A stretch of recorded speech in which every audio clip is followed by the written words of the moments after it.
Hello everyone, welcome back to my channel जार ना हूँ क्रिएटिव कुकिंग।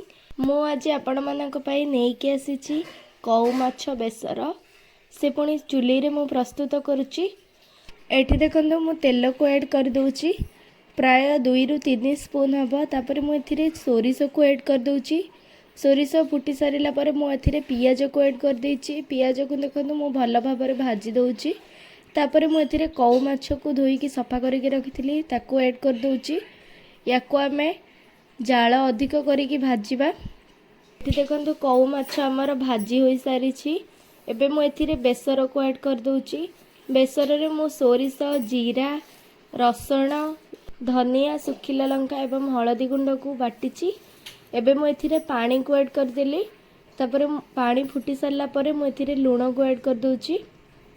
एठी हमर माछ तरकारी प्रस्तुत हो सारी। एबे मु एथिरे 2टा खंडा आंबुल को ऐड कर दूची। तरकारी को आमे 10 रु 15 मिनिट बसैला परे एठी हमर प्रस्तुत हो गला कौ माछ बेसर। आपण माने मध्य एही सिंपल एवं टेस्टी रेसिपीटी को निश्चय ट्राए करंतु। ताहा सहित चेष्टा करंतु चुली रे प्रस्तुत करिबा पई एवं यार स्वादर मजा नियंतु। जदि आपण मानकु मो वीडियो भल लागिला ताहले लाइक, कमेंट, शेयर निश्चय करंतु। ता सहित सब्सक्राइब करंतु मो चैनल को। पाखरे थिबा बेल आइकन टी को निश्चय दबांतु। And thank you for watching.